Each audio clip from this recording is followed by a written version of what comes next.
Podcast da MIT Technology Review Brasil. Apresentado por Origin Health. Olá, bem-vindas e bem-vindos ao podcast da MIT Technology Review Brasil, apresentado pela Origin. Eu sou Laura Murta, estou com Camila Pepe e hoje a gente vai falar sobre como o médico do futuro deve ser multidisciplinar. Lembrando que essa é a vertical de saúde da MIT Technology Review Brasil e semanalmente você pode acompanhar as nossas discussões sobre biotecnologia e inovação. A evolução tecnológica está redefinindo a medicina e transformando a forma como os profissionais de saúde diagnosticam e tratam doenças. Da telemedicina ao advento da inteligência artificial e desenvolvimento de dispositivos avançados, a inovação na saúde está exigindo que os médicos desenvolvam competências não ensinadas na universidade, como negócios, processos, tecnologia e análise de dados. A pesquisa Os Impactos da Tecnologia para uma Medicina que se Moderniza, que foi realizada pela Deloitte, com 228 médicos no Brasil entre 31 de março e 10 de maio de 2024, aponta que 2 entre as 4 principais mudanças necessárias para a carreira de saúde do futuro serão ligadas à inovação tecnológica. De acordo com o levantamento, 55% dos entrevistados defendem a capacitação em empreendedorismo e negócios, 50% desenvolvimento de habilidades para o trabalho em equipe, 44% competências relacionadas ao uso de dados e 43% treinamento em novas tecnologias. É necessário ponderar que 73% dos entrevistados atuam na região sudeste, em clínicas especializadas 31% e hospitais privados 21%. Os participantes destacaram quais tecnologias vão gerar maior impacto em seu trabalho. Segundo a pesquisa da Deloitte, a manipulação genética e as terapias celulares foram as mais citadas, junto com as tecnologias diagnósticas compostas por miniaturização de dispositivos, nanotecnologia e diagnósticos domiciliares. Camila, o que seria então esse médico inovador? Guilherme Rabelo, que é Head de Inovação do Instituto do Coração, o INCOR, avalia que o médico inovador é uma sucessão do médico pesquisador. Esse profissional pesquisa a transformação de processos, a incorporação de produtos e a melhora de modelos para agregar valor à inovação.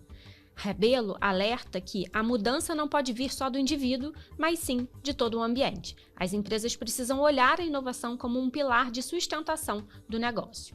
Alessandra Menezes Morelli, que é CEO da TUMI, uma plataforma de monitoramento remoto de pacientes oncológicos, afirma que, na prática, a maior parte dos médicos que atua na área de inovação trabalha em paralelo com a rotina diária de atendimentos. Ela conta que são poucos os profissionais que se dedicam exclusivamente à tecnologia. A exceção é quem trabalha em alguma instituição de pesquisa ou ocupa algum cargo específico em inovação. O estudo da Deloitte destacou que capacitar médicos para esse mercado em ascensão é um desafio do mercado, mas a realidade está mudando a favor da inovação. Segundo Rabelo, a Faculdade de Medicina da Universidade de São Paulo lançou uma disciplina optativa aberta em inovação. Desta forma, os estudantes de medicina aprendem em parceria com os alunos de diferentes cursos, como engenharia e marketing. A ideia é formar profissionais multidisciplinares com competências em tecnologia na área da saúde. Rabelo ainda diz que médicos já formados também podem trocar de área por meio de MBAs. Um artigo científico chamado The Next Generation of Evidence-Based Medicine, que foi publicado em janeiro de 2023 na Nature, ele aponta que os últimos 30 anos registraram grandes avanços na área científica, desde a melhor compreensão da fisiopatologia das doenças até o desenvolvimento de terapias que alteram o curso e os resultados das doenças em todas as áreas da medicina. Mas o texto destaca que o sucesso de futuras pesquisas clínicas depende da mudança na forma como elas são concebidas, conduzidas, monitoradas e adaptadas. Camila, o que seria então necessário para impulsionar os avanços clínicos e, consequentemente, melhorar a saúde? A pesquisa sugere estratégias inovadoras e projetos experimentais. O artigo conclui que os silos precisam ser quebrados, os padrões de cuidados e os ensaios clínicos são vistos atualmente a partir de diferentes espectros, mas o objetivo geral de ambos é melhorar os resultados de saúde. A Alessandra, CEO da TUMI, diz que não são só grandes pesquisas científicas que criam disrupção na área da saúde. A maioria das tecnologias de sucesso na área da saúde surge a partir do incremento de um produto ou serviço já existente. Segundo Rabelo, para que essas inovações cheguem aos pacientes por meio do Sistema Único de Saúde, é necessário que profissionais de inovação entendam que existe lentidão nos processos. Rabelo conclui que muitas startups que tentam oferecer seus serviços falham porque não entendem que o sistema trabalha assim. Mas o SUS está se abrindo e entendendo que o Estado brasileiro precisa ter uma iniciativa de digitalização para transformar o relacionamento com os pacientes. Faça parte da comunidade MIT Technology Review Brasil e assine nosso conteúdo em mittechreview.com.br/assine. MIT Tech Review/assine. E hoje o nosso convidado aqui no podcast é o Guilherme Rabelo, que é Head de Inovação do Instituto do Coração. Bem-vindo, Guilherme. Bom dia, bem-vindo a vocês também, Laura, Camila. Prazer estar com vocês mais uma vez nesse programa. Guilherme, a gente trouxe no artigo, a pesquisa da Deloitte, que traz que das 4 principais mudanças na carreira de saúde do futuro, elas são ligadas à inovação tecnológica, com o uso de dados e treinamento em novas tecnologias. E aí eu queria te perguntar como é que você enxerga o cenário atual para lidar com essas mudanças aqui, a gente pensando, por exemplo, na formação desses futuros profissionais, e também em quem já está no mercado. Olha, essa é uma boa questão, Laura, e talvez a pesquisa indica mesmo uma mudança na composição da educação das pessoas, não é? A gente, por muitas décadas, formava profissionais e a gente poderia até dizer, a gente direcionava a formação de profissionais contido em determinados conhecimentos. O médico tinha que ser somente áreas biológicas, os enfermeiros, os engenheiros extremamente técnicos, você tinha o pessoal da área de humanas, muito escrita, muito conhecimento relacionado a essa parte da troca da informação e por aí vai, Nós tínhamos esses profissionais que estavam contingenciados, em certos conhecimentos e hábitos de atuação. O que a gente nota hoje é que isso se tornou mais fluido, A gente precisa, na verdade, ter profissionais com uma formação multidisciplinar. Então, o engenheiro precisa conhecer um pouco mais de habilidades humanas, da inter-relação, precisa ter algum conhecimento também de saúde, para que ele possa, às vezes, ajudar ou colaborar na criação de soluções para a área médica, de tratamento. Você tem um médico hoje cada vez mais puxado pelo lado digital, ele interage mais com equipamentos, ele interage mais com sistemas de comunicação digital, com o paciente dentro de um ambiente hospitalar. E as pessoas que estão ensinando, elas estão cada vez mais dependentes da tecnologia, Professores hoje não têm mais só quadro negro e giz, Eles têm cada vez mais laptops, tablets, internet. Todas essas coisas mostram que a gente se tornou multidimensional na formação e na aplicação. Então, eu entendo sim que nós hoje estamos numa situação de convívio de gerações, que eu acho bem interessante, que têm formações tradicionais e estão tentando se atualizar, porque elas são forçadas a isso para se manterem no trabalho. E nós temos gerações novas que já chegam com esse modelo de formação um pouco mais contemporâneo, mas que ainda têm dificuldade de se encaixar em trabalhos velhos, trabalhos com tipos de desenho de atuação antiga. Então, e ele veio já multidimensional e você põe ele apenas numa única dimensão. Então, a gente está numa transição de geração. Perfeito, Guilherme. Você trouxe muito bem toda essa questão do profissional do futuro, E quando a gente pensa no médico do futuro, até para além de toda essa questão que você trouxe de estar sempre associado a uma nova tecnologia, como que você enxerga hoje esse médico do futuro? Você acha que ele vai estar sempre atrelado a essa questão de uma nova tecnologia envolvida? Ou até mesmo quais seriam as principais atribuições desse médico inovador do futuro? Pergunta difícil, viu, Camila, da gente saber como vai ser o médico do futuro, Eu costumo dizer assim, que o médico do futuro é meio o médico de Hollywood, Aquele que a gente pode fantasiar o que ele vai fazer, porque o futuro está cada vez mais distante e incerto para a gente. Eu posso dizer que o médico do amanhã, aquele que está logo ali, ele é o médico que precisa ter esses hard skills e esses soft skills capazes de se comunicar com as tecnologias digitais, né? E isso significa que ele precisa lidar com tecnologias que são aumentativas da sua capacidade analítica e diagnóstica, ou seja, nós temos hoje vários aparelhos que estão aumentando a capacidade analítica do médico sobre as condições das doenças dos pacientes e diagnósticas porque consegue aprofundar uma compreensão que às vezes o ser humano sozinho era difícil, e a gente vê isso, por exemplo, no uso cada vez mais de inteligência artificial. A gente tem exames de diagnósticos, de imagens e tal, que apenas muito poucos especialistas conseguiam fazer leituras, diagnósticos precisos. E hoje, com essas ferramentas de inteligência artificial, um médico mais mediano, não mediano de qualidade, dizendo mediano de conhecimento, né? Ele consegue se ampliar e talvez aí melhorar a sua prática clínica. Então, acho que esse conhecimento e essa habilidade de lidar com essas tecnologias, ela se torna hoje uma realidade. Até se impõe sobre os médicos essa necessidade, porque você começa até a ficar meio excluído se você não sabe usar, não é? Eu quase que chamo que é a síndrome do taxista do guia de ruas, né?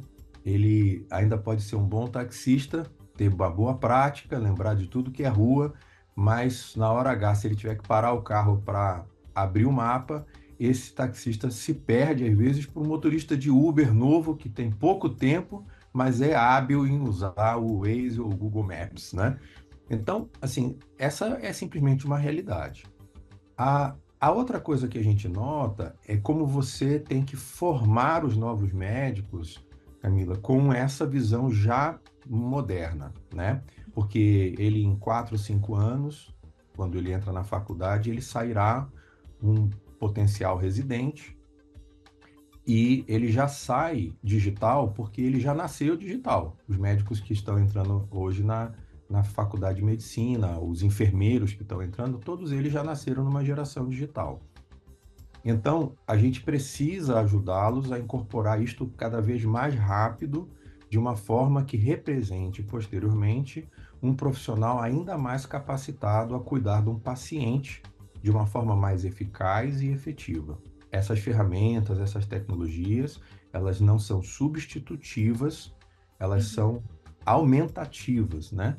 Em inglês tem muito essa expressão usando, augmented, né? Você amplia, né, a capacidade individual daquele indivíduo. Eu acho que isso seria o que a gente poderia dizer do profissional de saúde do amanhã. Ele precisa estar ampliado, aumentado nessa sua capacidade natural do aprendizado. Perfeito, acho que você até tocou num ponto que é importante, né? De que a gente chegou num momento hoje onde os médicos enxergam realmente essas ferramentas como aliadas, né? Até fazendo um paralelo com o que você trouxe do taxista, teve a fase da negação, né? Talvez do medo, um pouco do receio de como que isso iria, qual seria o rumo que isso iria tomar, mas hoje eu acho que todos já enxergam isso como aliados e já estão numa fase já mais evoluída de todo esse processo, né? Isso é bacana mesmo da gente observar. Agora, Guilherme, se a gente pensa no SUS, por exemplo, né, até com a sua experiência, como é que a gente pode garantir que esses profissionais inovadores, o que a gente já tem, né, de profissional que atua nessa área e também os que ainda vão se formar dentro desse contexto novo, como é que eles podem contribuir para a chegada, né, para que essas tecnologias, essas inovações cheguem no sistema como um todo? Até para que a gente, se a gente considera as barreiras desse processo, né, para que haja um engajamento, porque a gente sabe que é um processo lento quando a gente olha para o SUS. Assim, eu tenho hoje, Laura, revisto um pouco essa minha visão do SUS, sabe? A população em geral olha o SUS, aquele SUS mediano, que é o posto de atendimento, aonde vai, uma UBS, né? Um posto de, talvez, especialidades médicas, numa AMA, onde ela talvez tenha ali um segundo nível de atendimento, que são as coisas básicas, né, de manejo da saúde do dia a dia. É claro que nesses lugares você levar tecnologia e ter profissionais que utilizem alta tecnologia leva um pouco mais de tempo. É natural. Até porque a gente tem ali o que a gente chamaria de atendimento muito mais básico, né? Você não tem ali exames muito complexos, você não tem intervenções médicas de alta complexidade, aonde geralmente a tecnologia está mais atrelada. Então, nós vamos ter etapas, ondas, né, que vão acontecer no SUS pelo tamanho dele, pela dispersão geográfica que nós temos que considerar que nós temos vários SUS dentro do mesmo SUS, como são vários Brasis dentro do mesmo Brasil, e nós temos também uma gama muito heterogênea de profissionais formados no SUS. É comparável ao que a gente chama da educação básica, né? Nós temos escolas de alto nível em grandes centros e nós temos escolas de menor qualidade, às vezes em áreas rurais, afastadas. Mas nós temos os exemplos, eu gosto de usar isso como uma citação, de estados que teoricamente se diriam estados menos ricos, aonde nós temos hoje alto índice de qualidade de educação infantil, né? Que você nota que são campeãs porque investiram na qualidade do professor e os alunos se desempenham melhor. E eles não estão nas principais capitais e nem nas mais ricas. Então, assim também, né, fazendo esse paralelo, é o SUS. A gente terá, sim, condição de trazer tecnologia, porque já estamos trazendo tecnologia de alta ponta para regiões remotas, usando como? A telemedicina. Esse já é um veículo que faz com que você encurte essa distância, digamos, de aprendizado, de introdução tecnológica e manejo tecnológico através da telemedicina. Então, regiões remotas no norte, nordeste, estão se conectando, né, por meio aí da telefonia celular, através da internet, de outros meios, com grandes centros, e os profissionais nas pontas têm conseguido ser auxiliados, por assim dizer, né, de uma forma colaborativa, com profissionais mais capacitados, talvez mais habilitados a usar certas tecnologias, no manejo do paciente que está remoto. E isso tem evitado muitas vezes, né, que em triagens, acompanhamentos, segmentos de follow-up, que a gente chama, né, de pacientes em tratamento, você tenha que fazer o paciente se deslocar, às vezes dezenas ou centenas de quilômetros, para exames simples. Então, eu vejo, né, que o SUS ele será um grande incorporador de metodologias híbridas de cuidado. Nós não vamos ter que ter tudo em todos os lugares, mas nós vamos ter que ter uma rede híbrida, aonde você tenha a somatória de diferentes profissionais, alguns com habilidade de manejo, outros com habilidade de diagnóstico, intervenção e utilização, mas que na somatória eles entregarão o melhor trabalho ao SUS e aos pacientes. E por isso o investimento, né, que o SUS tem que fazer não terá que ser para todos os lugares igual. Ele terá que ser de uma forma distribuída para que você possa ter aí sim quase como que uma malha aérea, né, que você tem de tráfego de cuidado, né? Você leva as coisas de forma tecnologicamente viável aonde o paciente precisa, ao ponto de hoje a gente ter coisas tão simples como o paciente podendo comprar um relógio inteligente, né, que faz várias medições e você deixa ele em casa, às vezes sendo assistido, né? Então, eu acho que nós vamos ter isso, Laura, uma progressão, e é claro que ao longo do tempo essas coisas elas vão se provando mais efetivas do que outras, né? Soluções às vezes mais inteligentes do que outras, e teremos aplicações diferentes do SUS, que você tem uma grande gama no hall de coisas do SUS que são disponibilizadas, você terá que ter maior indicação, como eu sempre falo, de prescrição tecnológica. Nós não damos remédio a todos igual. né, você tem que ter um plano de cuidado. Nós também teremos que dar um plano de cuidado digital a essas pessoas. Alguns terão mais indicações tecnológicas para poderem manter-se saudáveis, né, ou estáveis, e outros usarão coisas mais simples, né, ou nem usarão, dependendo da situação. Então, isso vai ser muito importante do ponto de vista do prescritor. Por isso que nós temos Sim. que formar melhor os profissionais de saúde para saberem prescrever tecnologia. Sim, e eu acho que traz também um debate, Guilherme, que eu acho que é interessante, que não é só sobre a tecnologia de saúde, né? Não só sobre um medicamento ou uma nova forma de fazer uma determinada cirurgia, um novo procedimento. A gente fala também da gestão, da estruturação do sistema como um todo, né? E como esses profissionais, esses inovadores vão poder contribuir no sentido estrutural mesmo, né? Pensando em inovação em todos os aspectos, né? Em todas as áreas ali do SUS.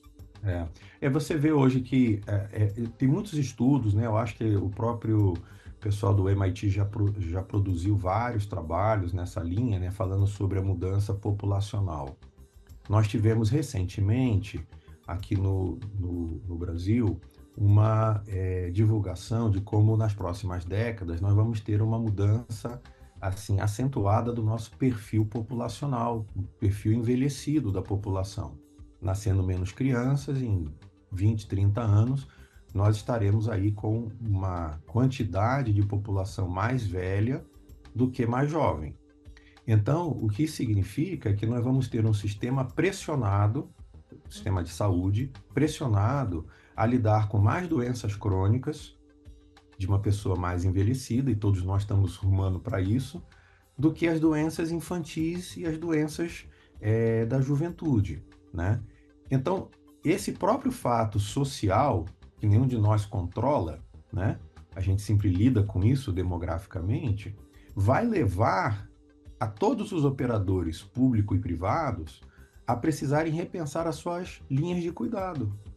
Porque eu vou estar lidando com pessoas com mais insuficiência cardíaca, pessoas que terão mais senescência óssea, que terão mais dificuldade motora, que terão talvez problemas neurológicos mais acentuados. Ou seja, esse perfil levará a gente a ter que compensar a extensão de vida e o envelhecimento para que a qualidade se mantenha usando artifícios tecnológicos aditivos, né?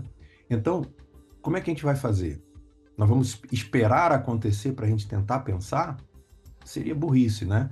Nós temos que começar a ver hoje, né? E essas coisas elas se planejam e tal, para que quando essa pirâmide populacional já esteja com essa formatação nova, nós já tenhamos testado, nos tornados hábeis, e a gente tenha os mecanismos implantados para que essas coisas possam ser usadas com a inteligência humana e artificial adequadamente trabalhando. Agora, Guilherme, até pegando esse gancho que você está trazendo aqui de toda essa mudança do perfil da população como um todo, mostra também a importância de não só o profissional ter essa mudança de mindset que a gente vem conversando aqui, mas das empresas também terem essa mudança e esse olhar para a inovação. Como que você enxerga isso hoje? As empresas, elas já viraram essa chave e entendem a inovação como um pilar realmente de negócio, ou a gente ainda está aí numa fase de transição? O que está faltando para essa virada de chave aí de uma forma não só do profissional, mas das empresas como um todo? Olha, Camila, eu diria que a gente tem diferentes perfis de estágio de maturidade nas empresas, né? Muitas empresas que dependem de inovação, elas claro que tem avançado muito rapidamente na conscientização dos seus colaboradores. Então, estão fomentando que a equipe, né, da empresa tenha um pensamento inovador.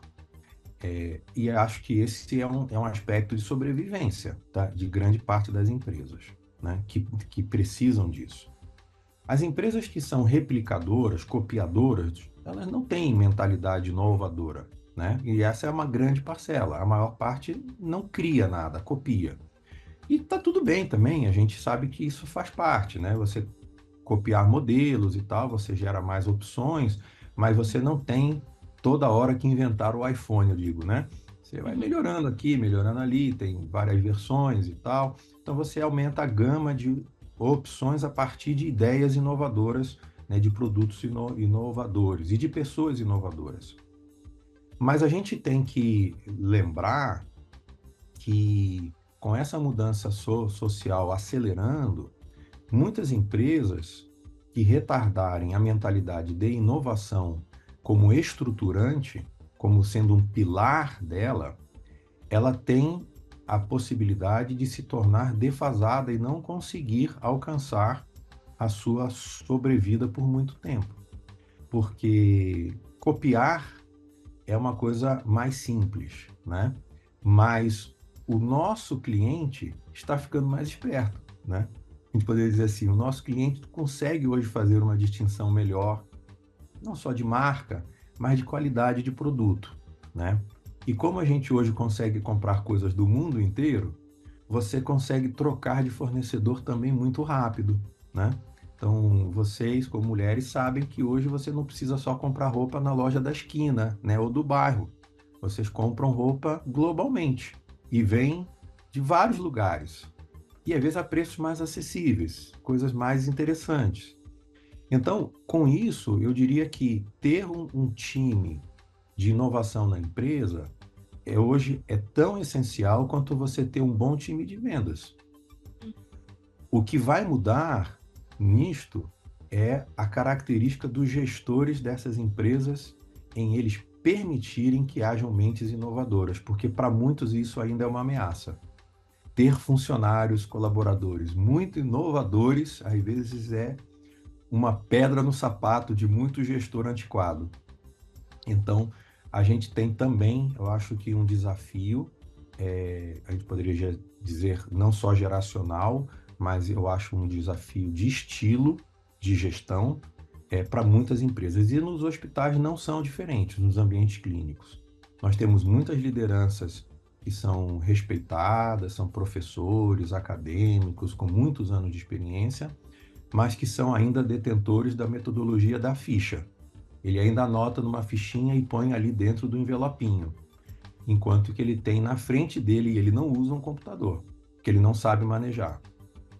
Então, eu acho que esses tipos de contradições a gente vai notar que vão ser decisivos, por exemplo, em alguns atores, né, de mercado avançarem, se consolidarem, né, enquanto outros tradicionais perdem espaço e depois eles viram apenas história.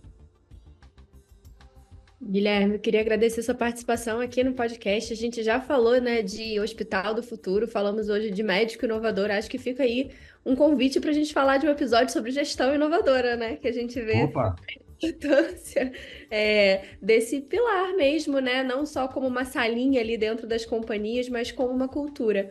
Obrigada. Eu que agradeço a você, Laura, a você, Camila. Acho que todas essas coisas são partes hoje de uma mudança, efetivamente, nesse século XXI que a gente está vendo as coisas acelerarem as suas transformações, e elas têm que andar, igual numa orquestra, elas têm que andar em uníssono, né? São instrumentos diferentes que tocam em sincronia e, ao tocarem harmonicamente, faz música. Se a gente tocar essas coisas sem sintonia, elas fazem barulho. E é o que a gente nota muitas vezes, muito ruído na gestão, né? Porque a gente acaba não conseguindo orquestrar esse tipo de mudanças do indivíduo, digamos, das ferramentas ou dos instrumentos, com a gestão que faz ali a coordenação da maestria, né? Da condução do assunto. Então, são os três elementos, eu acho que a gente nota que precisam andar mão a mão, e eles serão, sim, elementos para o sucesso de qualquer empreendimento público, privado, na saúde, em outras áreas, e eles fazem parte hoje de grandes desafios, eu diria assim, da estratégia, né, da sobrevivência nossa tecnológica para frente. Então, agradeço muito aqui o espaço que vocês me deram gentilmente. E se você não segue a gente nas redes sociais, vai lá em @MIT Tech Review BR e também não deixe de se inscrever no nosso canal. Semana que vem tem mais um episódio, eu espero você. Até lá! Você ouviu o podcast da MIT Technology Review Brasil. Apresentado por Origin Health. A maior publicação de tecnologia do mundo agora está no Brasil.